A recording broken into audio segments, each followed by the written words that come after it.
আসসালামু আলাইকুম।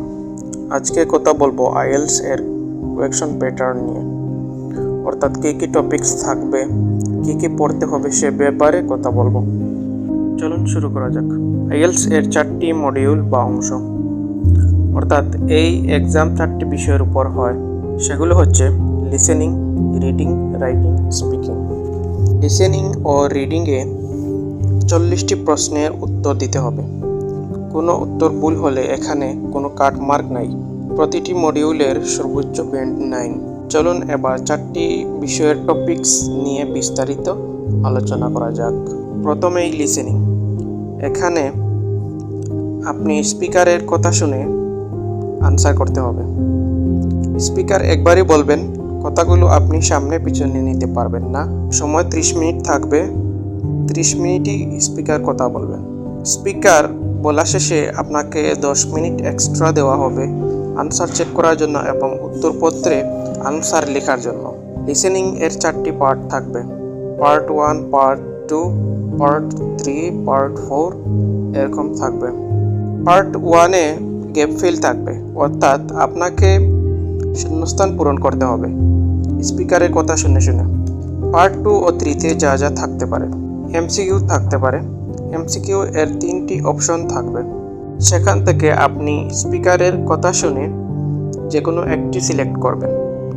Part 2-তে MCQ option ছোট ছোট হয়। পার্ট 2-তে এমসিকিউ এর অপশন ছোট ছোট হয়, অর্থাৎ পার্ট 2 একটু সহজই হবে।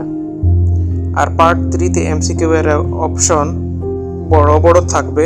বক্স ম্যাচিং, এখানে আপনি বক্তার কথার সাথে সেন্টেন্স এর মিল রেখে উত্তর করতে হবে। ম্যাপ থাকবে, ফ্লো চার্ট থাকবে।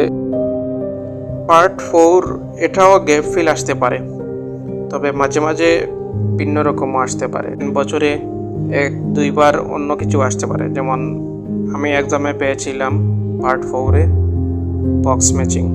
সচরাচর এগুলো আসে না, সাধারণত পার্ট 4-এ গ্যাপ ফিল আসে, তবে পার্ট 1-এর মতো সহজ হবে না। পার্ট 1 থেকে পার্ট 4 কঠিন হবে, তবে পার্ট 2 ও 3 থেকে সহজই বটে। কিভাবে আপনি আইএলটিএস লিসেনিং শুরু করবেন? প্রথমে পার্ট 1 দিয়ে শুরু করবেন। যখন দেখবেন পার্ট 1-এ 10টির মধ্যে আপনার 8, 9, 10টা হচ্ছে, তখন আপনি পার্ট 2, 3-তে না গিয়ে পার্ট 4 শুরু করবেন। পার্ট 4-এ সব সিনোনিমের খেলা। যখন দেখবেন আপনি পার্ট 1 ও 4-এ 20টির মধ্যে 18, 19, 20টি পারছেন, তখন পার্ট 2, 3 শুরু করবেন। এভাবে করুন, ইনশাল্লাহ ইমপ্রুভ করতে পারবেন। এবার বলা যাক রিডিং নিয়ে। রিডিংয়ে 3টা প্যাসেজ থাকবে, 3টা প্যাসেজে 40টি প্রশ্ন থাকবে। সময় থাকবে 60 মিনিট। এই মডিউলে কোনো এক্সট্রা সময় দেওয়া হবে না। এবার আসি রিডিংয়ের কোয়েকশন টপিকসে।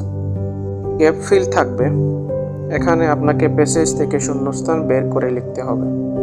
প্যাসেজের সাথে কোয়েকশন বহু মিল থাকবে না, তাই আপনাকে কিওয়ার্ড, সিনোনিম বুঝে আনসার করতে হবে। সামারি, এটাও গ্যাপ ফিলের মতো, তবে ট্রিকি হবে। ডায়াগ্রাম, এটা গ্যাপ ফিলের মতোই। ট্রু ফলস নট গিভেন বা ইয়েস নো নট গিভেন থাকবে। এখানে আপনি প্যাসেজের সাথে প্রশ্নের অর্থের মিল পেলে ট্রু দিবেন, অর্থের বিপরীত পেলে ফলস দিবেন, এবং কোয়েকশনের কোনো তথ্যই দেয়া না থাকলে নট গিভেন দিবেন। একইভাবে অর্থের মিল থাকলে ইয়েস, বিপরীত থাকলে নো, তথ্য না থাকলে নট গিভেন দিবেন। সবসময়ই ইনস্ট্রাকশন ফলো করতে হবে। প্রশ্নে যদি ট্রু ফলস নট গিভেন থাকে আর আপনি যদি সেখানে ইয়েস নো নট গিভেন দিয়ে আসেন, তাহলে উত্তর ভুল বলে বিবেচিত হবে। নেম ম্যাচিং, এখানে আপনি প্রশ্নের সাথে প্যাসেজের লেখকের নাম মেলাবেন। কারেক্ট এন্ডিং, এখানে অর্ধেক বাক্য প্রশ্নে দেয়া থাকবে, বাকিগুলো আপনি প্যাসেজ থেকে মেলাতে হবে। ইনফরমেশন ম্যাচিং, এখানে আপনি প্রশ্নের সাথে প্যাসেজের কোন অংশের মিল আছে সেটা বের করে উত্তর দিতে হবে। লিস্ট অফ হেডিং, এখানে আপনি প্রশ্নের সাথে প্যাসেজের কোন অংশের মূল ভাব মিলে সেটা যাচাই বাছাই করে উত্তর দিতে হবে। এরপরে শেষে এমসিকিউ, এটা কঠিন তবে বুঝতে পারলে সহজ। যারা রিডিং শুরু করবেন তারা এভাবে সিরিয়ালি শুরু করতে পারেন, তাহলে হয়তোবা সহজ হবে।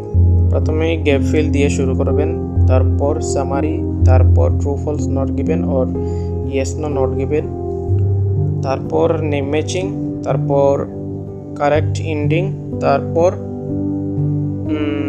ইনফরমেশন ম্যাচিং, তারপর লিস্ট অফ হেডিং, এরপর এমসিকিউ। এভাবে সিরিয়ালি করলে আপনার জন্য সহজ হবে। এবার রাইটিংয়ে দুইটি টাস্ক থাকে, টাস্ক 1 ও টাস্ক 2। টাস্ক 1-এর টপিকসগুলো হলো bar chart, table chart, line chart, pie chart, map, diagram. এই 6টি টপিক থাকবে। এখানে এই 6টি টপিকের মধ্যে যে কোনো একটি টপিক মেইন এক্সামে আসবে। এখানে একটি চার্ট দেওয়া থাকবে, সেখানে সেটা সম্পর্কে বিস্তারিত লেখা থাকবে। 150 ওয়ার্ডে আপনাকে লিখতে হবে। টাস্ক 2 এর টপিকগুলো হলো both view, agree disagree, problem solution, advantage disadvantage, positive negative. এখানে একটা বিষয় দেয়া থাকবে, সেটি সম্পর্কে বিস্তারিত লিখতে হবে। অনেকটা প্যারাগ্রাফের মতোই, তবে প্যারাগ্রাফ না, কিছু নিয়মকানুন মেনে লিখতে হবে।